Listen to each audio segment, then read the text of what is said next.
मैं जयकांत शर्मा और आप देख रहे हैं अपना यूट्यूब चैनल एजुकेशन फैक्ट्री। बच्चों, इस वीडियो के माध्यम से आप सीख पाएंगे कि अगर दो संख्याओं से प्रश्न आया, उनमें से एलसीएम एचसीएफ एक संख्या या फिर दूसरी संख्या कुछ भी रहे और कुछ भी पूछ ले, या फिर एक संख्या का मान पूछ लेगा, दूसरी संख्या का मान पूछ लेगा, या फिर एलसीएम देकर के एचसीएफ पूछ लेगा, तो आप उन प्रश्नों को कैसे बनाएंगे। और साथ ही आप ये भी सीख पाएंगे बच्चों कि अगर दो बिंदु दिया रहेगा और उनके बीच की अगर दूरी पूछ लिया तो कैसे बनाएंगे। तो चलिए दो संख्याओं से कनेक्टेड वाले प्रश्नों को हम लोग कैसे बनाएंगे स्टार्ट करते हैं। बच्चों, सबसे पहले आपको एक फॉर्मूला याद रखना है। वो फॉर्मूला ये होगा बच्चों, अगर हम लोग एक संख्या यानी कि पहली संख्या भी बोल सकते हैं इसको बच्चों हम लोग, यानी कि एक संख्या को अगर हम लोग दूसरी संख्या से गुणा अगर करते हैं बच्चों, दूसरी संख्या से अगर हम लोग गुणा करते हैं, जो इसका मान आएगा बच्चों वो एलसीएम और एचसीएफ के गुणनफल के बराबर आता है। यानी हम इसको ऐसे भी पढ़ सकते हैं बच्चों कि एक संख्या गुना दूसरी संख्या बराबर एलसीएम गुने में एचसीएफ। बच्चों, जब भी दो संख्याओं से कनेक्टेड प्रश्न आएगा सबसे पहले आपको यही लिखना होगा और सवाल में जो जो मान दिए हैं बच्चों उसको इस पर सेट करना होगा। जो बचेगा बच्चों वही हम लोग निकाल लेंगे। हालांकि आप प्रश्न को आराम से पढ़ सकते हैं, देख सकते हैं बच्चों। ये कह रहा है कि दो संख्याओं का गुणनफल 15,625 है और इसका मोसो 25 है, तो इसका लोसो क्या होगा। बच्चों, इस एलसीएम को हम लोग हिंदी में बच्चों लोसो भी बोलते हैं और इस एचसीएफ को हम लोग बच्चों मोसो भी बोलते हैं। आप थोड़े से इस पॉइंट को भी याद रखेंगे बच्चों कि एलसीएम को हम लोग हिंदी में लोसो भी बोलते हैं और एचसीएफ को हम लोग मोसो भी बोलते हैं। तो चलिए हम लोग इस प्रश्नों को पढ़ते हैं और एक बार फिर से हल करने का प्रयास करते हैं।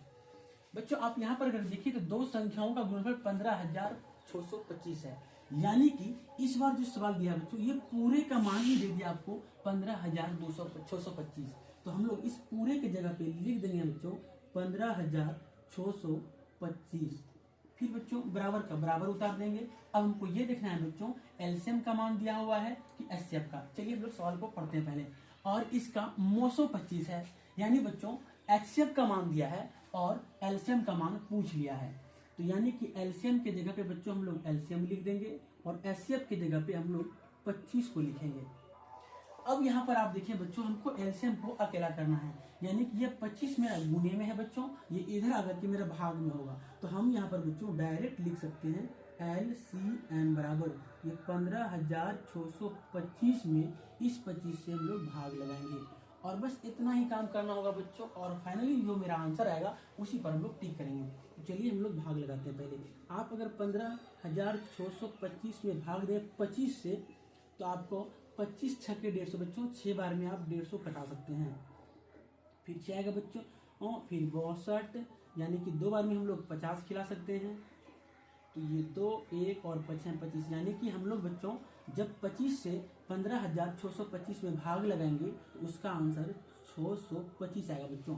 अब आपको ऑप्शन में खोजना है, जहां पर 625 मिलेगा बच्चों उसी को टिक करना है। आप अगर चौथे वाले ऑप्शन को देखें तो 625 आपको मिला हुआ है। जस्ट सेम विधि से सेम प्रोसेस से बच्चों अगले प्रश्न को भी बनाएंगे। चलिए पहले इसको हम लोग पढ़ लेते हैं। इसमें बोल रहा है बच्चों कि दो संख्याओं का मोसो 27 है, इसमें आपको मोसो दे दिया।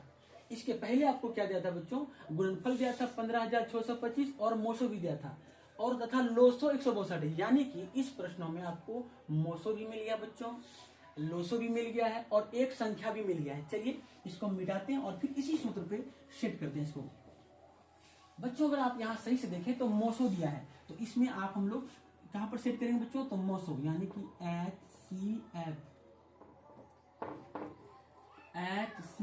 को बच्चों हम लोग मोसो भी बोलते हैं और एलसीएम को हम लोग लोसो भी बोलते हैं।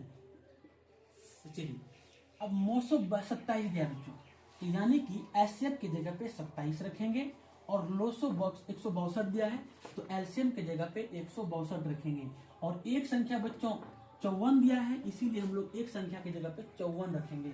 चलिए हम लोग सेट करते हैं, यानी पहली एक संख्या की जगह पे लिखेंगे हम लोग 54, 54 का 54 उतार देना बच्चों, गुने का गुने उतार देंगे और दूसरी संख्या को हम लोग उतार देंगे क्योंकि इसका मान नहीं दिया था। बच्चों एलसीएम की जगह पे हम लोग क्या रखेंगे, तो एलसीएम की जगह पे 162 रखेंगे, क्योंकि एलसीएम को ही हम लोग 900 बोलते हैं और 900 का मान 162 है, इसीलिए हम लोग यहाँ पर 162 लिखेंगे बच्चों। और एचसीएफ की जगह पे 27 लिखेंगे।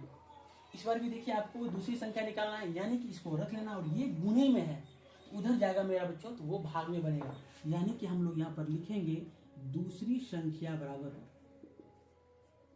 और बस कुछ नहीं करना बच्चों, इनमें से हम लोग को बस भाग लगा देना है 54 से। और 27 दूनी बच्चों मेरा 54 होता है, इसलिए दो बार में हमने इसको कटा दिया। फिर 2 से भाग अगर हम लोग 162 में लगाएंगे तो 81 आएगा, यानी कि दूसरी संख्या मेरा 81 आ गया बच्चों। अब आपको ऑप्शन खोजने हैं और जहां पर आपको 81 मिले उस पर आपको टिक कर लेना है। इस बार भी मेरा डी नंबर में ही ऑप्शन में है बच्चों ये, और इस तरह से आपको बनाना है बच्चों। अगर तीसरे सवाल की भी अगर हम बात करें बच्चों, तो पहले से ही इसमें दिया है दो संख्याओं का गुणनफल, यानी कि इसको हम लोग अगर डायरेक्टली अगर बनाना चाहें तो बच्चों 17 से भी भाग लगा के दे सकते हैं, लेकिन आप गलती ना करें, एक बार फिर से इसको मिटाएंगे। इस बार देखिए क्या दिया है बच्चों, दो संख्याओं के गुणनफल यानी कि 8670, इस पूरे की जगह पे 8670 रखेंगे बच्चों। और फिर एचसीएफ के जगह पे हम लोग रखेंगे 17, गुने में 17 लिख देंगे। और एलसीएम का मान पूछा है, इसीलिए 8670 में हम लोग 17 से भाग लगाएंगे। अगर कटाना चाहेंगे बच्चों तो 17 पच्चे 85, यानी आप इस तरह से भी भाग दे सकते हैं बच्चों 86, और इस तरह से 17 पच्चे 85 कट जाएगा बच्चों।